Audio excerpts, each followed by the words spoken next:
Hey, it's Chris from Font of Inspiration.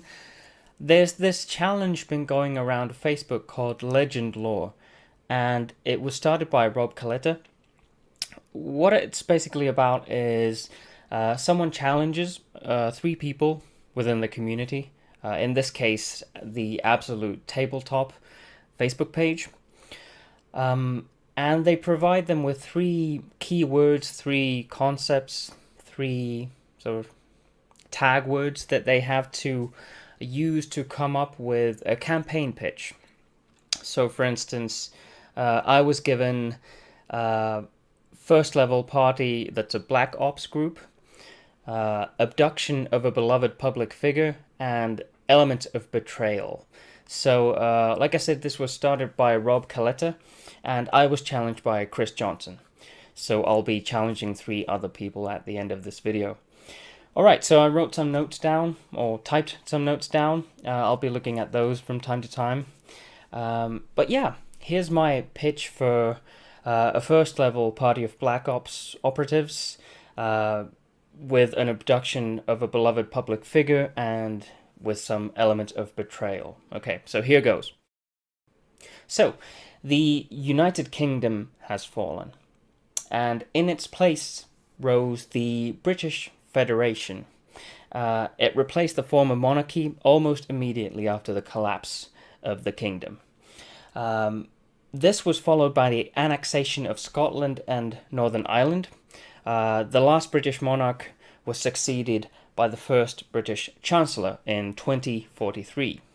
So the year now is 2064, and the British Federation's new Chancellor, Jonathan Kapani, a likeable but savvy newcomer to the political field, has gained a significant following as sort of a voice for a disillusioned but moderate generation seeking solutions to an increasingly volatile class system. So the class system has sort of completely gotten out of hand in this future. And they also, with Chancellor Kapani at the helm, seek to end the hunger riots that have swept the nation. But what's strange is that Chancellor Kapani has seemingly been experiencing a sort of change of heart lately. What I mean is that where Kapani used to be the voice of this young generation that's seeking, let's say, a move away from a totalitarian state, suddenly he has been allying with these more totalitarian parties. So he has become a kind of apologist for this fictional party called the Lions of Sovereignty. And this Lions of Sovereignty party is very Orwellian, seeks to instate a very isolationist and tightly run totalitarian state.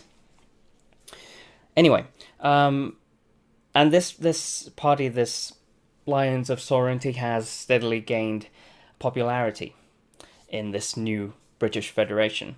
But yeah, the odd thing is that this Chancellor Kapani, seen as a moderate, has suddenly started to be very sympathetic to this totalitarian party.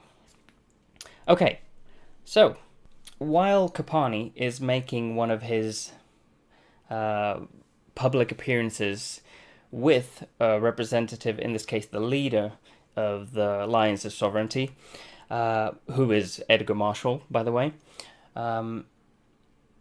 police have at the same time discovered a body that matches Kapani's in every way, down to the genetic level, down to DNA. So what happened was an unidentified man was seen trying to dispose of Kapani's body, and when being apprehended, he opened fire and was, unfortunately, before he could be interrogated, shot by police. So we don't know who or what organization is behind this. So, Kapani is giving a speech. He's making public appearances with the leader of the totalitarian party. and somehow his body has been discovered at the same time. So what's going on here? Where the players come in is that they're a four-man, of course not gender-wise necessarily, but a four-man assault team who are members of the SAS, so sort of the British Navy SEALs, for lack of a better description. And they are freshly minted members of the Sabre Squadron, so they've just gotten out of the very rigorous SAS training. So that's why they're first level, sort of black ops operatives. And so they're called in for a briefing, and so they're briefed about the discovery of Kapani's body, and the problem is that Kapani, or at least who seems to be Kapani, is trying to secure some kind of, I wouldn't say emergency powers, but some kind of increased immunity against investigation, against being impeached or somehow taken out of office. And this is a real problem if Kapani isn't actually the real Kapani, if there's an imposter.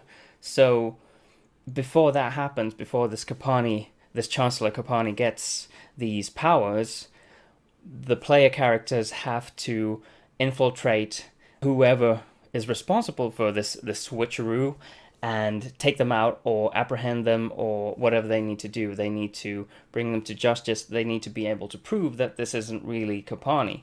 Or otherwise, this fake Kapani will instate the powers that essentially make him untouchable, right? So that's sort of a ticking clock, high stakes element to this whole thing. So this 4-person assault team is called in by Corporal Jennifer Turner, and Corporal Turner leans on her desk and says, with the gravity of the situation present in her voice, "Ladies and gentlemen, it looks like we have a doppelganger terrorist in our midst, about to declare himself the unquestionable ruler of the British Federation. We need to contain this situation quickly. We can't risk drawing more attention to this operation, so we will deploy a 4-man assault team. Good luck and good hunting." And that's where the game would start. So the players need to uncover what has actually happened, try to get this doppelganger to justice. You can actually use, if you have a setting that allows magical creatures like actual doppelgangers from D&D, let's say if you're running something like D20 Modern or Shadowrun, you could actually have a doppelganger, but you can always come up with some kind of scientific explanation for it as well. But yeah, so there's a doppelganger, and the players need to find out who's behind this switch and what their actual goal is, why they want someone in power, why are they trying to ally with the lines of sovereignty, what's the end game, and they need to do it quickly and quietly so that this doesn't become a media frenzy, and so that they actually have a case, a leg to stand on when they build their case against this imposter. So very Black Ops, very cloak and dagger, very hush-hush. Alright, so hopefully that wasn't a terribly rambling description of what I came up with. Alright, I think that was everything.